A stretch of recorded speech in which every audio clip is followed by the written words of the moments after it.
Happy Friday. Thank God it's the weekend. I'm doing another review tonight. I seem to be on a little bit of a roll this week. I'm not sure why. I just want to get back into it. It's so fun to do so. This time I'm reviewing a niche brand fragrance. It's by Robert Piguet. God, that was quite a good pronunciation, I think. Please correct me if you're French and I said it crap. Yeah, I've already reviewed another one of his fragrances. I reviewed Bandit, or Bondi, I think it was, if you say it in French. I will try and link the video underneath here somewhere. I'm not sure how to do that yet, but I'll try it tonight for my first time. So yeah, that's it really. I'm going to do maybe another one tonight as well. I'm just kind of in the mood, so I think I want to do another one. I've got so many to do and it makes my brain hurt. So this one, yeah, it's a sample. Of course, I can't really afford a £135 bottle of perfume, especially not one that I'm completely nuts about. So this is an Oriental Woody fragrance. It was actually formulated in 1947. Astounding. I'd love to have smelled the original formula of it. I can't even imagine how much that sells for now. But apparently it was relaunched in 2007. I'm guessing it was probably tweaked a little bit in some sort of way. I'm not sure. Yeah, you know, I don't know how familiar you are with Robert Piguet fragrances, but this one surprised me because I kind of had a preconceived notion, which I shouldn't have, but I thought that most of his fragrances were very dark and heavy and classic and chypre and all those things. That's just what packaging does to you, I guess. His bottles are very interesting. They're always black, they're always the same, just with a different label. I think they've got some kind of like crystal lid on it. You would have seen the picture at the beginning of the review anyway. But yeah, this one surprised me because when I first smelled it, I thought, before I looked up, you know, the history and what it was about and everything, I was like, oh, okay, am I smelling violets? It smelt very delicate and nice, and it just took me by surprise because I've smelled Fracas before, and Bandit or Bondi was quite a heavy one as well. Anyway, I don't have the bottle to show you, but I do have the sample. Very interesting. It's just got a shiny little label on it. Anyway, the top notes are yellow mandarin, white peach, pear, violet leaf, probably where I was getting that violet from, and bergamot.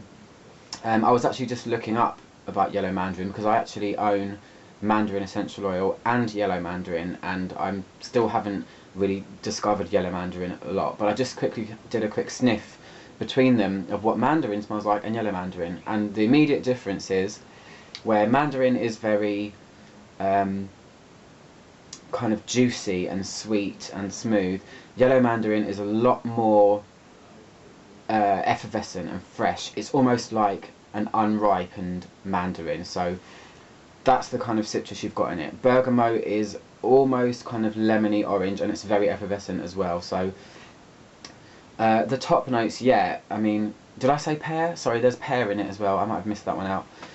Yeah, lovely top notes. The heart notes are rose, ylang-ylang.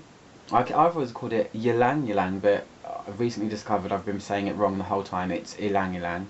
And orange blossom, as well as immortelle. Now, immortelle, I'm completely unfamiliar with. I know it's a flower, or it's got a botanical name that I'm not even going to try and pronounce, but it's supposed to smell kind of caramel, spicy, and like bread, according to Fragrantica.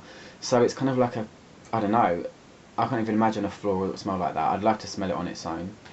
And then the base notes are a lot of your typical, you know, usual suspects: oak moss, benzoin, patchouli, vetiver, vanilla, sandalwood, and then some kind of leather accord, or some kind of light leather, which I think is really interesting. I think that's quite cool. So if you've watched my reviews before, I will go through my usual pattern of stuff that I do, which is spray it wet on one hand and have it dry here, so at least you get the kind of contrast of both, I guess. So while this is drying, I'm just going to say this one has been baffling me every time I've worn it. It's just, I know that I like it. I kind of can't put my finger on what it smells like. It changes a lot, and I don't just mean it changes from top notes, middle to bottom, sorry, top, heart, bass. I mean it changes, when you think you've got it pegged, then it kind of throws something else at me, and this is why I know it's perfumery at its best, because it's just so multifaceted and changes, and it doesn't do what it says on the tin, which is what I said in my last review for Aquilina's Pink Sugar. I said it does what it says on the tin, you know what you're getting. This one, I don't even know why it's called Visa. I probably should have researched, but I kind of didn't. It might even be pronounced differently, I don't know. But anyway, so what I get from it straight away is, it's just peach, okay? Peach, usually I don't like the smell of it. I like to eat them, but peach in perfumery can smell really synthetic and smell just peachy and obvious. This has got white peach in it, so what I think this smells like is, it's citrusy and you've got that kind of fleshy peachy pear feel, but because it's white peach, it kind of feels like it's the most delicate, expensive peach you could find, kind of like a peach from a fairy tale. It's not an in-your-face fuzzy peach that can sometimes smell a bit dry and woody. This is like a real understated peach with some kind of violetiness going on. It's absolutely elegant, it's absolutely beautiful. This is something that I would probably give as a gift to someone that I really loved, you know, like a really important friend, or my mother possibly. It's just kind of romantic and delicate. It's really, really beautiful. It's lovely, but there's an immediate sweetness there. It's probably more sweet than anything else.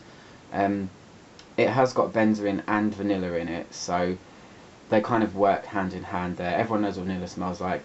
Benzoin kind of gives a slightly caramel edge, but not in this. It's just kind of, it's sweet, but it's not a typical vanilla sweet. It's just, if you could just put sweetness in a box as a smell, it's that. It sounds bizarre, but I often find myself saying things that I'm thinking, what the hell are you talking about? Anyway, so it's lovely. I keep inhaling it. It's lovely. It kind of settles really quickly into this perfect, well-rounded and well-blended fragrance that just seems to become, I'd probably say, the perfect peach fragrance. You do have these kind of heavy things in the base like patchouli and vetiver, and a lot of people that I've read reviews of and stuff that have talked about this talk about the leather in it. I personally don't get any kind of leather or leather accord. If there's anything like that, I'd probably say it's probably something a little bit more like suede. Leather and suede, kind of similar, aren't they? Suede is kind of leather, but a little bit more fuzzy. This does have a depth to it that is something like that, but it's very, very hard to explain. I don't know. That's kind of going through the wet to drying stages. The dry stages, I don't know, I think that's my favourite part of it. Unfortunately, it becomes really weak when it's dry and it doesn't project very well at all. I've worn it a couple of times and I've found myself kind of going, where is it? I can't find it. And I think, you know, £135 a bottle, I probably wouldn't buy it, even though I said I would buy it for a friend, but that's if I had a lot of money, which I don't. So the dry stage, this is where it's just,